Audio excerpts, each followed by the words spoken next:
Badminton খেলতেছো নাকি? জি ভাইয়া খেলছি। এই মাসুদ মাসুদ ভাই আছে, ভাইকে দাও, ভাইকে দাও। না আমার সময় নেই। না না না না ভাই, আপনাকে খেলতে হবে ভাই, ঢাকা থেকে আসছেন। ভাইকে দাও। খেলেন। আমি অবশ্যই এই মালয়েশিয়ায় টুর্নামেন্ট শেষ করে আসলাম।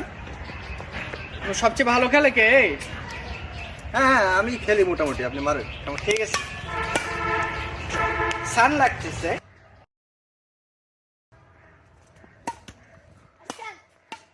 ভাই হ্যাঁ চমৎকার খেলতেছেন ভাই, একটা স্ম্যাশ দেখেন ভাই। একটা স্ম্যাশ। স্ম্যাশ। ফুলটাই করো। ওয়াও ভাই কি দিলেন ভাই, মাশাআল্লাহ ভাই। ভাই আরে ব্যাকহ্যান্ড স্ম্যাশ। ব্যাকহ্যান্ড এটা কোন? আচ্ছা ব্যাকহ্যান্ড স্ম্যাশ তোমরা তো এতে মানে তো নরমাল আছো না? জি জি। তোমাদের টিপস দি হালকা করে। ওকে। এই ফুলটা ওই কানিতে দিবা, ঠিক আছে? কর্কটা আমি তোমাদেরকে দেখাই একটা জিনিস। আচ্ছা ব্যাকহ্যান্ড স্ম্যাশ। হ্যাঁ